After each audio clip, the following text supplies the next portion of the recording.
はい、ということで、チャンマイにやってきました。Anyways, yeah, I'm here in Chiang Mai.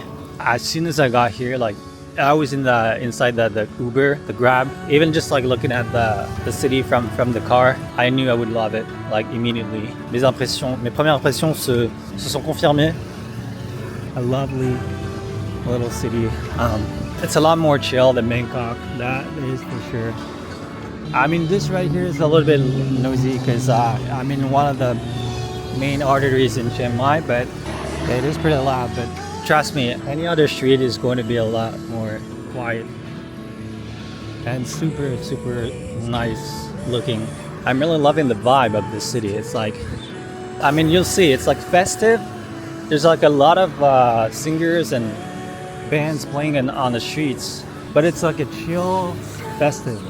Well, as you'll see, like, there's a lot of Chinese and Korean tourists. I've seen a few Japanese tourists, but not many compared to Chinese and Korean. Et du coup, yeah, like here, for example, like, and at night it's super, super festive.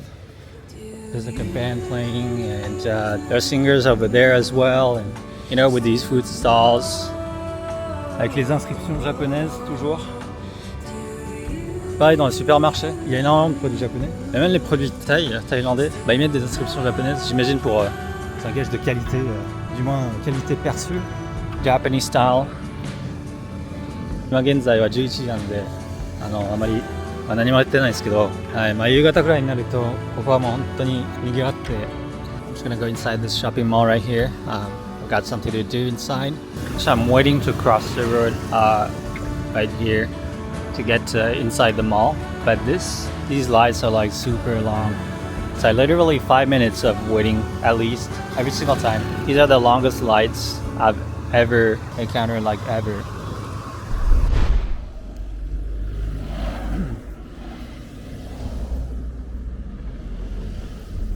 Actually, I don't even know if it's still have classes because it's the end of the year, so I'm not sure like you're still having lessons.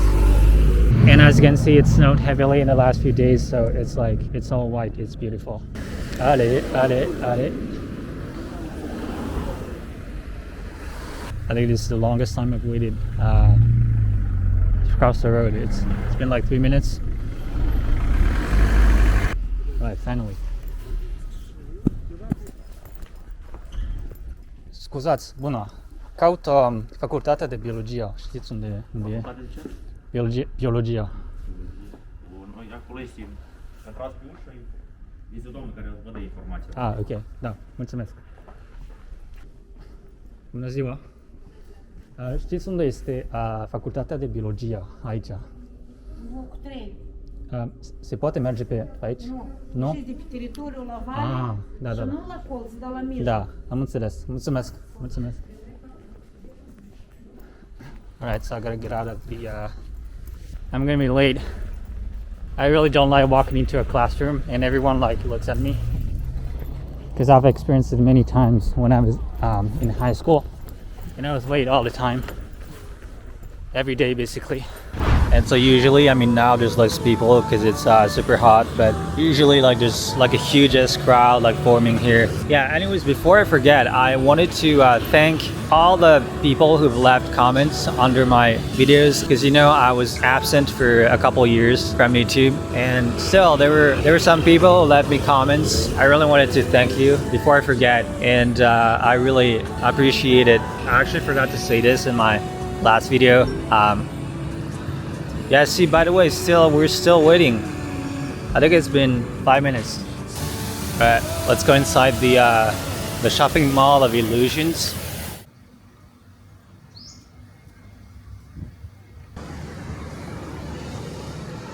Okay, I'm outside the mall. One thing I can say about Chiang Mai is that it's completely different from what I'd imagined. That's because I never watch like videos of places I want to visit. So I got here with like no existing image in mind of what this place would look like. You know, there's a ton of places that I want to visit and I haven't yet. I refuse to watch videos of those places because I don't want to spoil myself I want to get to the places with as little like preconceived notions and images in mind. Personally, I would hate it if I go to a place and I already know exactly what it looks like from all the YouTube videos. I find it a way more rewarding experience this way. Yeah, so I got here, I had like a completely idealized image of what this place would look like. The only information I had, okay, let's take this street. The only information I had of this place was from text-based information, and it turns out that it's absolutely impossible to have an accurate representation if you do that, because you'll inevitably idealize the place, especially like for a place like Chiang Mai that has so many positive reviews of the place and opinions of the place. So when I got here, my first impression was really positive, but then I was disappointed because I was imagining like a sort of really old, like super old traditional shacks all over the place, like kind of, yeah, like an old place, like you'd go back in time, and I was totally imagining that. And plus I was looking at the place on Google Maps, right? Like just the map, and I see this fortress in the city, the old city center, and I was imagining like the city center with, you know, completely covered with like old traditional shacks for some reason, kind of like you'd imagine a city in a jungle, like, you know, old city found in a jungle or something like that. And it's, as you can see, it's like a lot more modern and different from that. So yeah, as you can see, it's a completely modern city, you know, so I had to adjust my representation of the place in my mind. But that's cool. That's what travel is about, how you adapt to new places. And actually the same thing happened when I went to Valencia, Spain. I had a completely idealized image of the place. I was imagining a place like kind of like Hawaii, paradisical, like a heavenly place. And I got there, it was just not the case. I ended up loving the place either way, but yeah. C'est comme quand vous lisez des romans sur des endroits que vous avez jamais visités, exotiques et tout, bah forcément vous allez idéaliser l'endroit. Enfin, vous allez avoir une image abstraite de l'endroit qui va pas être représentative de la réalité.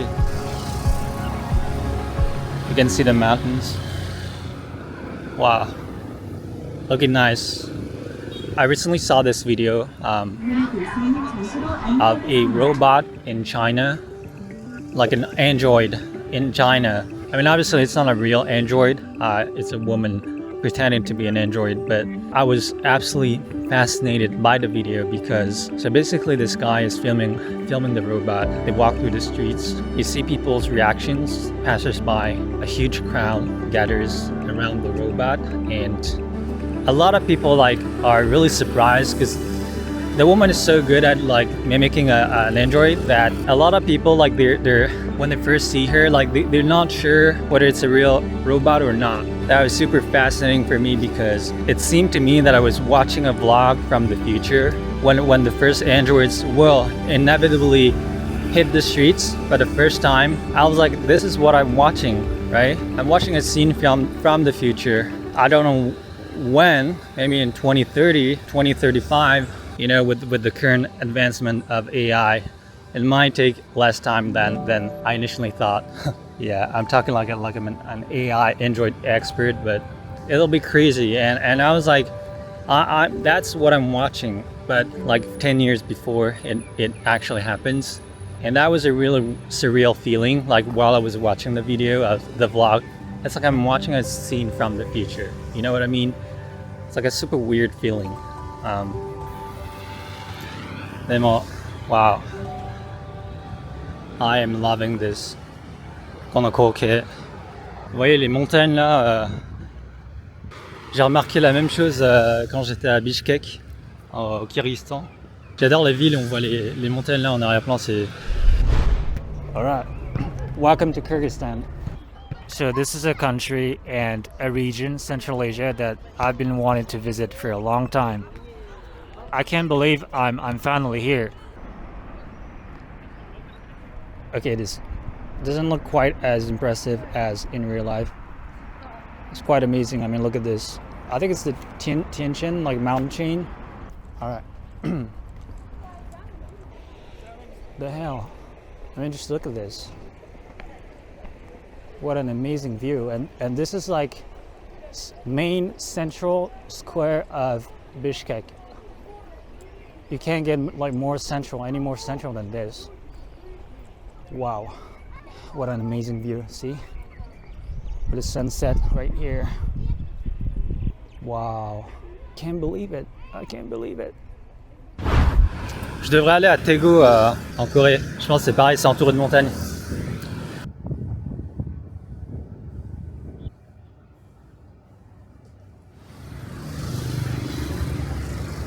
By the way, I gotta say the drivers here are pretty insane.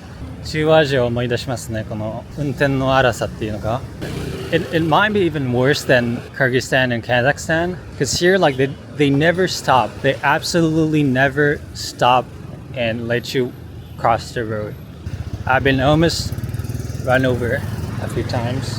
Alors j'étais justement en train de me poser cette question, à savoir est-ce que le comportement des chauffeurs représente le comportement de la population générale locale, ou bien est-ce que lorsque les gens montent dans leur voiture, est-ce que leur comportement change? Just like power, right? Just like power corrupts people. Is it that when people like get inside their cars, their behavior changes? Ou bien, troisième possibilité, c'est que le fait de conduire une voiture, ça révèle la personnalité réelle des gens. J'aurais tendance à pencher vers la troisième explication. I'm back here. この交差点。Trois explications possibles au comportement, comment dire, insane des chauffeurs ici, tout comme je l'ai vu en Asie centrale, comme je le disais. Oh, by the way, the drivers here, they're absolutely insane. Their level of impatience is like through the roof. Actually, literally the day I arrived here, I was just crossing the road like this, right? And so I was walking like pretty slowly here, like in a car right here. The woman in the passenger seat was absolutely furious. She was like, I don't know, was really mad. And I was like, chill the fuck out, woman. Can't you wait like 5 seconds for me to cross the road? And so it reminded me of Naples and Italy, right? They're like that, they're like pretty egocentric. Bon là, moi, comme ça, je pencherai plus vers la troisième explication, à savoir que le fait d'être protégé voilà, par une voiture, être à l'intérieur comme ça, quasi anonyme, ça révèle la véritable identité des gens. Qui, voilà, quand ils sont plus vulnérables, ils vont se comporter de manière différente pour pas se faire buter en fait. Voilà. Alors, je pense que c'est ça. Hein. When people drive cars, I think their identity sort of merges with the car they're driving. They even did like studies, right, where they got like people, like poor people drive like luxury cars, and like their behavior like totally changed. They got a lot more arrogant in their driving. It's like money or power. It reveals your true self.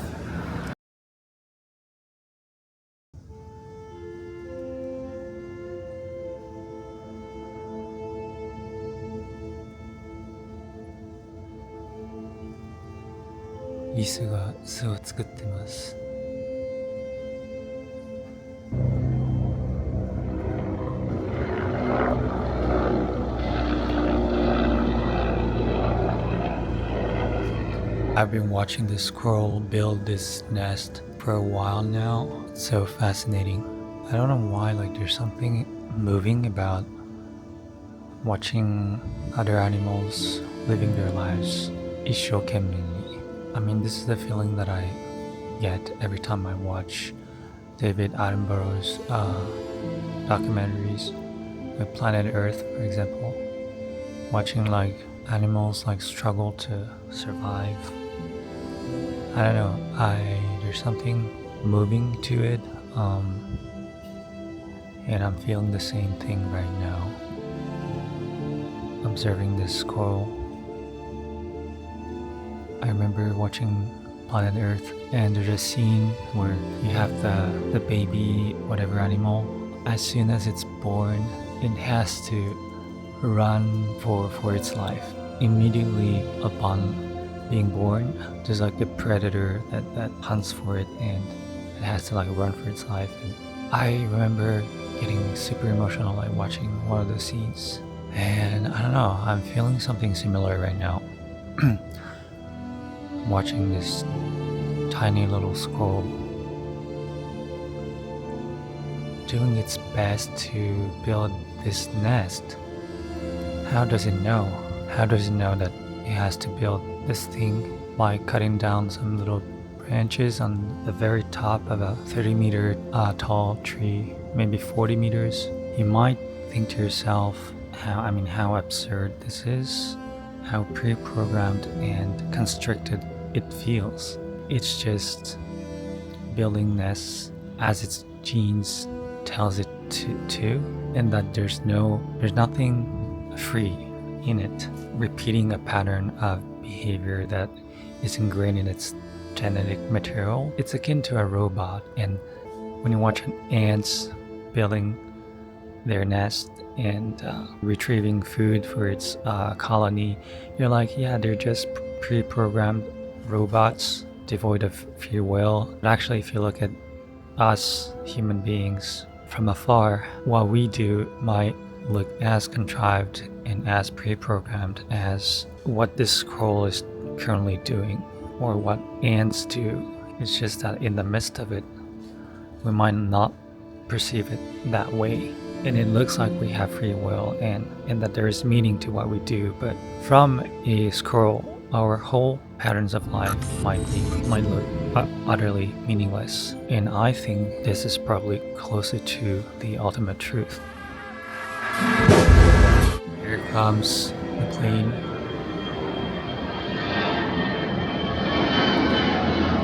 I mean, what I get from observing the squirrel build its nest is, something I think all the time is how utterly devoid of inherent meaning this existence is, and how absurd, completely and utterly absurd it all is. All of this, us, human beings, the 3D world, sky and the clouds and buildings, money, trees, other animals, nothing makes sense. Absolutely nothing makes sense.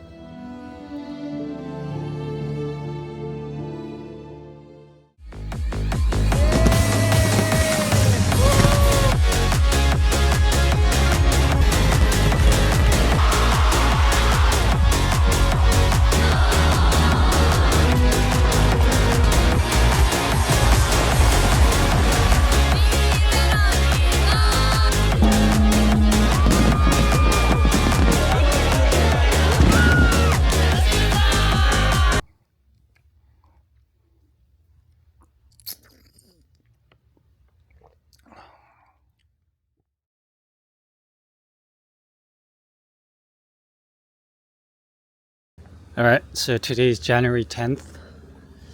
As you saw, I spent the end of the year all by myself, and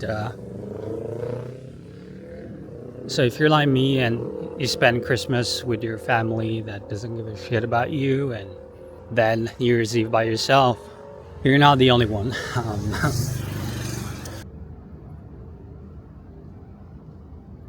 The sun trining Uranus and the moon sextiling Uranus. So Sunday night might be like the element of surprise is totally there, for better or for worse. Señoras y señores, os voy a contar una historia. Digamos que tengo una relación muy peculiar con el mundo de los sueños y en general con la noche. Lo que pasa es que me suceden cosas muy extrañas y esotéricas por la noche, y no sé por qué, pero siempre me han pasado esas cosas. Lo que os voy a contar no es para nada pues esotérico, ¿no? Digamos que es el menos extraño de todos los tipos de experiencias que tengo. Es solo un sueño que tuve. Tengo sueños intensos y numerosos. A veces me acuerdo de, no sé, una decena de sueños en una noche.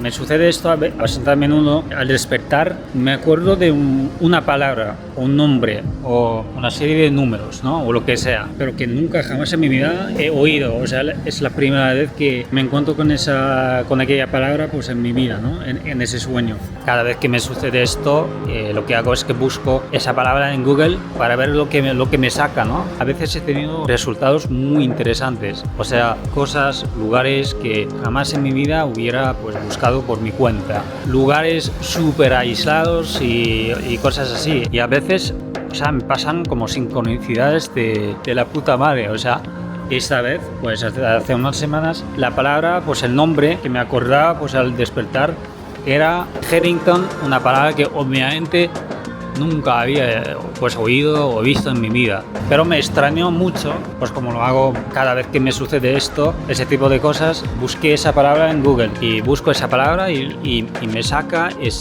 pues me encuentro con ese canal de YouTube, con esa chica que es obviamente una INFJ, o por lo menos es el vibe que yo pues siento escuchándola. It can be a little easier if you have the good fortune to have some other support systems in place. And I don't have many in like a new space. I'm not really like where I've fully landed yet, so I can't even like nest. It's just like a traveler. Happy New Year. Que no sé, que me parece especial. O sea, esa chica es obviamente una persona pues muy interesante. Es que yo pues cuando encuentro ese tipo de personas pues me quiero como establecer una conexión, ¿no?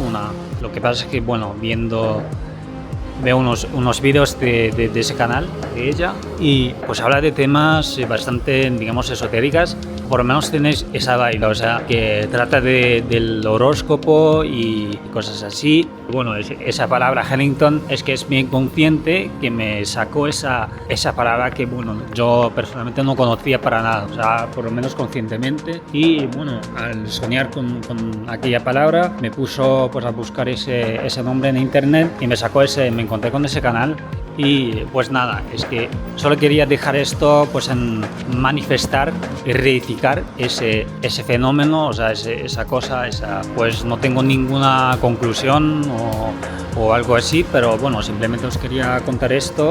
Yo creo que me parece interesante, o sea, to make the unconscious conscious, simplemente esto. Creo que será pues simplemente una historia, no sé si interesante, pero bueno, es una anécdota, yo diría interesante pues para mí, y pues nada.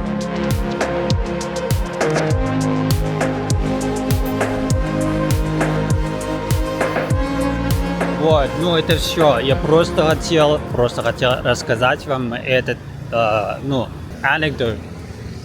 Я сейчас возвращаюсь дома. Здесь очень удобно гулять. Мне очень нравится этот район.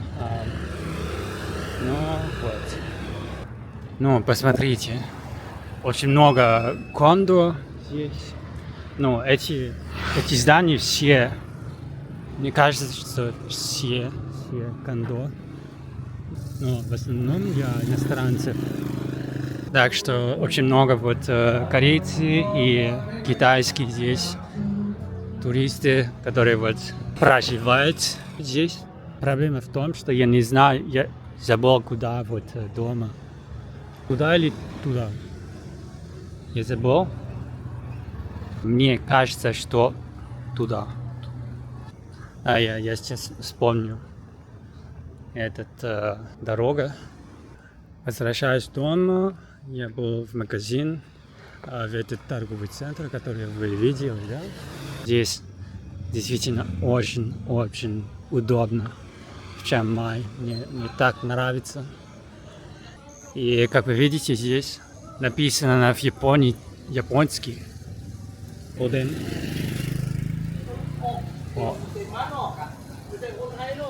One. Kickboxing. Здесь. Японский ресторан. Шиктан. Бананы. Не нужно бананы. Может быть, здесь можно купить несколько бананов. Это интересно. Это hair salon. И продают бананы.